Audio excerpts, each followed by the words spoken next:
ভারতীয় শ্রমিকদের বাস্তবতা অত্যন্ত জটিল এবং বহুস্তরীয়। ভারতীয় শ্রমিকদের মধ্যে একটি বড় অংশ দৈনিক মজুরি ভিত্তিতে কাজ করেন এবং তাদের অনেকেই অসংগঠিত খাতে নিযুক্ত।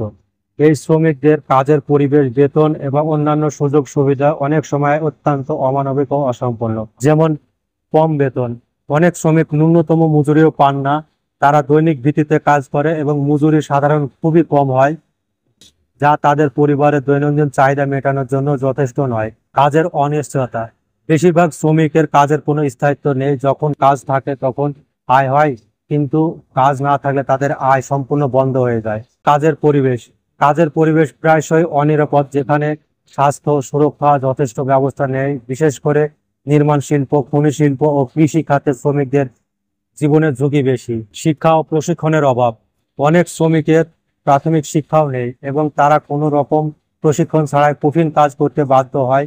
এর ফলে তাদের দক্ষতা উন্নয়ন ঘটে না এবং তারা ভালো সুযোগও পায় না। মহিলাদের পরিস্থিতি, মহিলা শ্রমিকদের ক্ষেত্রে বৈষম্য আরো প্রকট। তারা প্রায়শই কম মজুরি পায় এবং যৌন হয়রানি ও কাজের স্থানে নানা ধরনের বৈষম্যের শিকার হয়। অভিবাসী শ্রমিকদের সমস্যা, অনেক শ্রমিক কাজের জন্য নিজের রাজ্য বা গ্রাম ছেড়ে শহর বা অন্য রাজ্যে যেতে বাধ্য হয়। তারা প্রায় অস্থায়ী নিম্নমানের আবাসনে বাস করে এবং অনেক সময় পরিবার থেকে দূরে থাকতে হয়। ভাষা, সংস্কৃতি এবং আইনি সুরক্ষার অভাবও তাদের জীবনে অতিরিক্ত চাপ সৃষ্টি করে। শ্রমিকদের অধিকার সম্পর্কে সচেতনতার অভাব, শ্রমিকদের অধিকাংশই তাদের আইনি অধিকার সম্পর্কে সচেতন নন, যার ফলে তারা শোষণের শিকার হয়। অনেক শ্রমিক জানেন না যে তাদের বেতন, কাজের সময় এবং নিরাপত্তার জন্য নির্দিষ্ট কিছু আইন ও বিধি রয়েছে। শ্রমিক আইন ও ট্রেড ইউনিয়ন, যদিও শ্রমিকদের অধিকারের জন্য ট্রেড ইউনিয়ন এবং শ্রমিক আন্দোলনগুলো কাজ করে, অনেক সময়ে এই সংগঠনগুলির কার্যক্ষমতা সীমাবদ্ধ থাকে।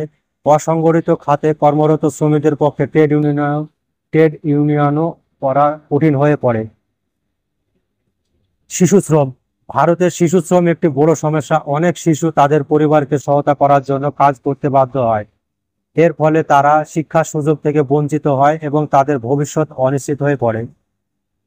ডিজিটাল বিভাজন, যদিও ডিজিটাল প্রযুক্তি ও ইন্টারনেটের প্রসার ঘটেছে, অধিকাংশ শ্রমিকের কাছে এই সুবিধা নেই। এই প্রযুক্তির অভাব তারা বিভিন্ন স্কিম, বীমা এবং অন্যান্য সুযোগ সুবিধার তথ্য থেকে বঞ্চিত হয়।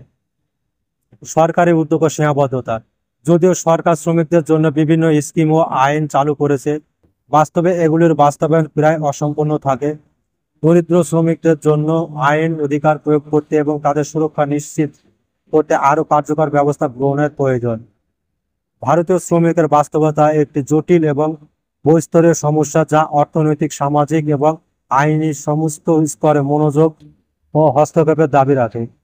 এই সমস্যাগুলো সমাধান করতে হলে সরকারি ও বেসরকারি স্তরে অনেক কাজ করার প্রয়োজন আছে, যাতে শ্রমিকদের ন্যায্য অধিকার ও সুযোগ সুবিধা নিশ্চিত করা যায়।